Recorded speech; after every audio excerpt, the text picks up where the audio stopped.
आज से कोई 3 रोज़ कबल कराची की एक बड़ी ज़बरदस्त सोसाइटी है, यहाँ के एक प्रेसिडेंट के एक सुपर स्टोर में ये वाक़या पेश आया।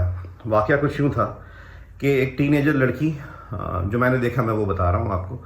एक टीनेजर लड़की, खूबसूरत लड़की थी, उसके साथ एक 7-8 साल का बच्चा था और वो स्टोर से निकल रहे थे। उसी वक्त मैं स्टोर में एंटर हो रहा था, मैं अपनी ख़रीदारी में मसरूफ़ हो गया। इतनी देर में वो बच्ची पलट कर वापस आई और उसने स्टोर के एक मुलाजिम से कहा कि मैंने यहाँ के मैनेजर से बात करनी है और मैंने शिकायत करनी है कि यहाँ के फ्रूट सेक्शन के मुलाजिम ने मेरा हाथ गैर मुनासिब अंदाज में पकड़ा है। उस मुलाजिम ने कहा कि अभी मैनेजर मौजूद नहीं, मैं आपकी बात पहुँचा दूँगा। मैं ये बात सुन रहा था, वो लड़की चली गई। इतनी देर में एक दूसरे मुलाजिम ने उसी मुलाजिम से पूछा कि भाई क्या कह रही थी। उसने बताया कि वैसे शिकायत कर रही थी। तो उस मुलाजिम ने एकदम कहा कि अभी छोड़, ये तो पागल है।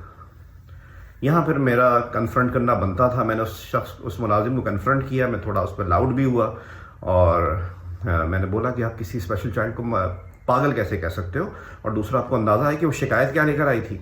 उस पर उसने पहले बात घुमाने की कोशिश की और बाद में माजरत की। मैंने उन तमाम लोगों के सामने इस बात को यकीनी बनाया जो मुलाजमीन थे कि आप बात मैनेजर तक पहुँचाएँगे और इसको मामले को एटलीस्ट इन्वेस्टिगेट करवाएंगे।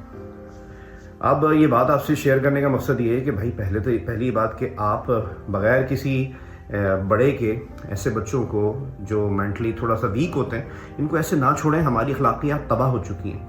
मैं तो कहता हूँ नॉर्मल जो बच्चियाँ हैं जो अपने टीनेज में भी हैं, उनको भी ऐसे ना छोड़ें। और अगर कोई बच्चे, अब जिस लड़की ने जितनी हिम्मत करके मैनेजर से बात करने की कोशिश की, उसने घर में भी बताया होगा, पता नहीं उन लोगों ने सीरियस लिया नहीं लिया। एक और चीज़ ये कि वहाँ पे काफ़ी लोग खड़े हुए थे, किसी ने इस चीज़ पे कन्फ्रंट नहीं किया उसे।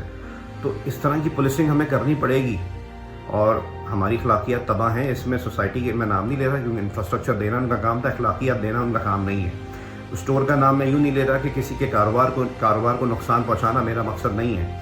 मेरा मकसद इस वक्त ये है, मुझे भी ये भी नहीं पता कि वहाँ पर इन्वेस्टिगेट सही तरह हुआ होगा नहीं हुआ होगा, लेकिन हम एटलीस्ट ये तो कर सकते हैं कि अपने इस तरह के बच्चों को अपनी मॉनिटरिंग में रखें।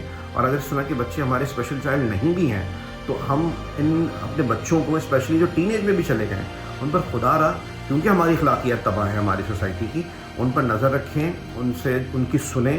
वो जो भी बात कर रहे हैं एटलीस्ट उसको इन्वेस्टिगेट करें। मैं ये भी मानने को तैयार हूँ कि हो सकता है उस बच्ची को गलतफहमी हुई हो, इसी वजह से मैं उस स्टोर का नाम भी नहीं ले रहा, क्योंकि ऐसा ना हो कि उसकी वजह से उस मुलाजिम के साथ कोई ज़्यादती हो जाए।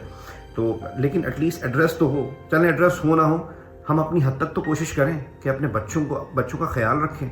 ऐसे ना छोड़ें भाई। हालात इस तरफ नहीं है कि अपने बच्चों को आप ऐसे छोड़ सकें।